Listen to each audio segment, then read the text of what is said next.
ಈ ಭಾಗದ ಎಲ್ಲರಿಗೂ ನಾನು ಮತ್ತೊಮ್ಮೆ ನಮಸ್ಕರಿಸ್ತಾ ನನ್ನೆರಡು ಮಾತನ್ನು ಮುಗಿಸ್ತೇನೆ.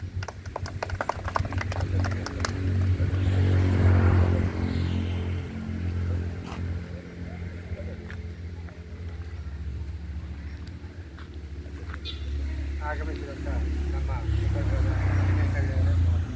ಹಾಗೂ ಮಂಜುನಾಥ್ ಅವರು ಹಾಗೂ ಹಿರಿಯರಾದ ಜನಾರ್ದನಾಚಾರ್ಯವರೇ, ಆಗಮಿಸಿದಂಥ ಎಲ್ಲ ನಮ್ಮ ಬಂಧುಗಳು, ಇವತ್ತಿನ ಈ ದಿನ ನಾವು ಈ ಸತ್ಯದರ್ಶನ ಎಂಬ ಕಾರ್ಯಕ್ರಮವನ್ನು ಕಾಂಗ್ರೆಸ್ನವರು ಹಮ್ಮಿಕೊಂಡಿದ್ದಾರೆ.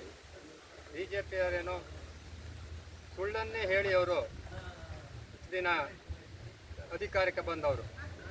ಅಧಿಕಾರಕ್ಕೆ ಬಂದ ನಂತರ ಈ ಬಡವರ ನೆನಪೇ ಇರುವುದಿಲ್ಲ ಅವರಿಗೆ.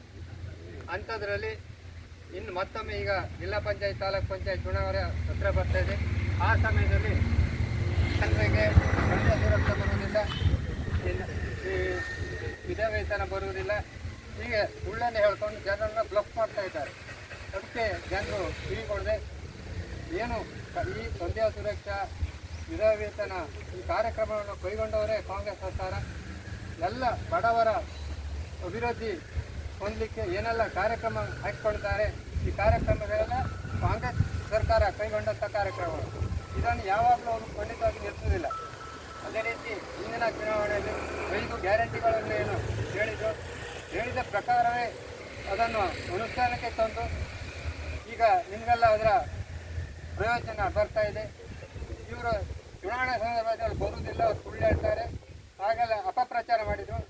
ಖಂಡಿತವಾಗಿ ಈ ಯೋಜನೆಗಳು ಖಂಡಿತವಾಗಿ ನಿಲ್ಲುವುದಿಲ್ಲ. ತಾವು ಈ ಬಿ ಜೆ ಪಿಯವರ ಸುಳ್ಳುಗಳಿಗೆ ಕಿವಿಗೊಡದೆ ಈ ಕಾಂಗ್ರೆಸ್ ಸರ್ಕಾರ ಬಂದರೆ ಮಾತ್ರ ಬಡವರು ಬದುಕಲಿಕ್ಕೆ ಆಗ್ತದೆ. ಆದ್ದರಿಂದ ಈ ಸುಳ್ಳುಗಳಿಗೆ ಕಿವಿಗೊಡದೆ ಕಾಂಗ್ರೆಸ್ ಸರ್ಕಾರವನ್ನು ಬಲಪಡಿಸುವಲ್ಲಿ ನೀವೆಲ್ಲರೂ ಜನರಿಗೆ ತಿಳುವಳಿಕೆಯಿಂದ ಹೇಳಬೇಕು ಅಂತ ಹೇಳುತ್ತಾ ಅವಕಾಶ ಕೊಟ್ಟಕ್ಕಾಗಿ ತಮ್ಮಲ್ಲಿ ವಂದಿಸ್ತಾ ನನ್ನ ಮಾತನ್ನು ಮುಗಿಸ್ತೇನೆ.